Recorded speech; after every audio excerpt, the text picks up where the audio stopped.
Wow, stories.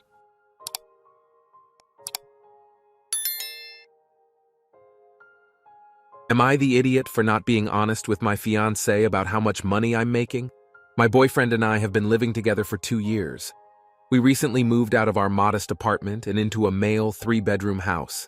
Since the house didn't come with a washer or dryer, we opened a line of credit for a new set. Our monthly expenses increased by about $700. After the move, my boyfriend proposed. It was a total surprise and I'm thrilled. We opened up a joint checking account and have made a new budget to quickly pay off the washer and dryer so we could focus on planning our wedding. On a normal month, I make about $600 less than my fiancé, and that's what the new budget is planned around. However, on my last couple of paychecks, I have been able to put in overtime and have made an extra $900 this month. I have the extra money set up to deposit into a separate account. My fiancé knows about the separate account, but I only told him about my first check of overtime, which was $325. He doesn't know about the other check. I've also donated plasma this month, and that money is on its own account. My fiancé has been worried about money since we're trying to pay off the washer and dryer so quickly, and there's our wedding to plan. There have been things for the house we've needed to buy as well. I purchased a weed eater with some of my overtime check. I was afraid to tell him how much I spent, so I lied and told him it cost about half of what it actually did. I also told him I used the money from my plasma donation, when I actually used the money from my second overtime check. Am I the idiot for keeping the amount of money I'm actually making a secret and not being forthcoming about the price of the appliance? You're the idiot for lying and hiding money. If you're getting married, you need to have open communication about how you manage money and make decisions together. It's fine to have your own money out of the budget, but figure out as a team how to handle bonus funds and extra expenses. As a general rule, you should build up savings to cover 3-6 months of expenses before you start spending every bit of your paycheck. You're the idiot. But I'm wondering why you feel you need to hide this from him and have started a string of lies to hide the overtime income. Does he not know you worked those hours? Are you trying to buy something he doesn't want you to buy? Are you just scared to have all of your money seen by someone? What is keeping you from being honest?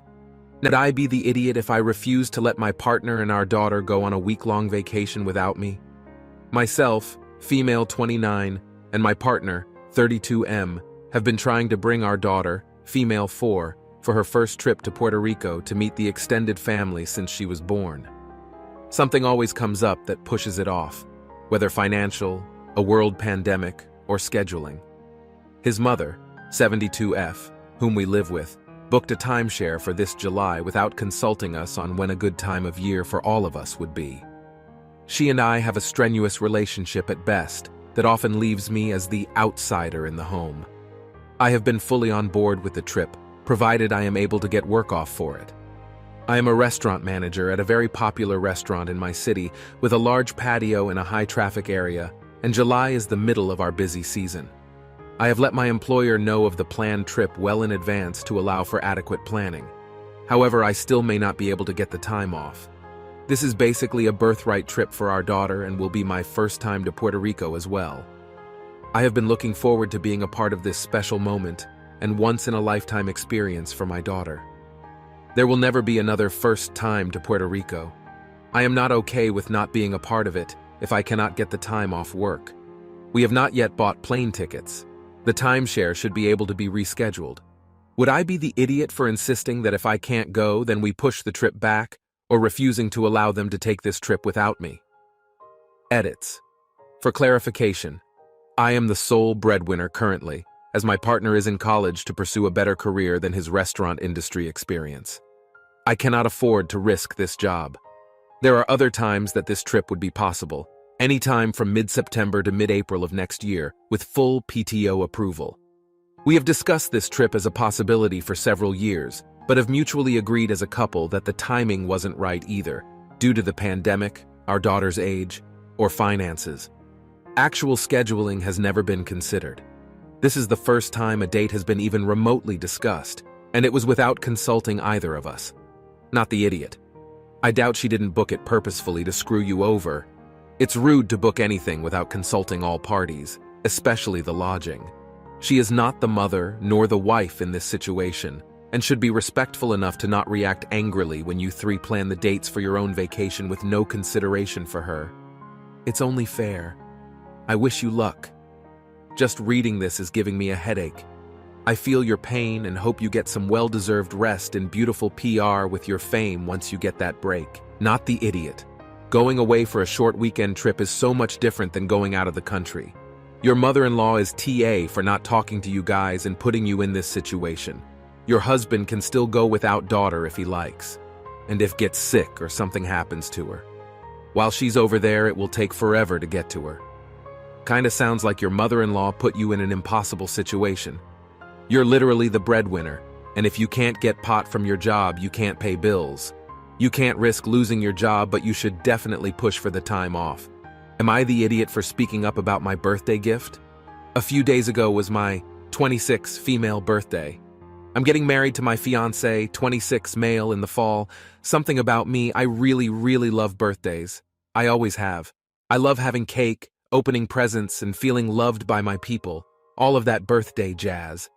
I really love celebrating other people's birthdays too. I take a lot of time and energy, not necessarily money, to find great gifts for people. The thing is, we're super broke this year and have been busy. I understand that money is tight and that life happens quickly, but I was disappointed with my birthday gift this year. He got me flowers, which was really sweet. However, that's all I got. When I asked if he had more for me downstairs, he smiled and said no. His reasoning was that he doesn't have as much money this year as he has had before, and that he couldn't figure out what to get me. My response was that if he was at Kroger to buy me flowers, I couldn't believe he didn't see something there that reminded him of me, or he could have bought my favorite candy. Just something. He hasn't been acting the same since and has been kind of ignoring me, so I've been wondering if what I said made me an idiot. Edit. Okay, I get it. A lot of you think I'm a spoiled brat. However, there seems to be several misunderstandings.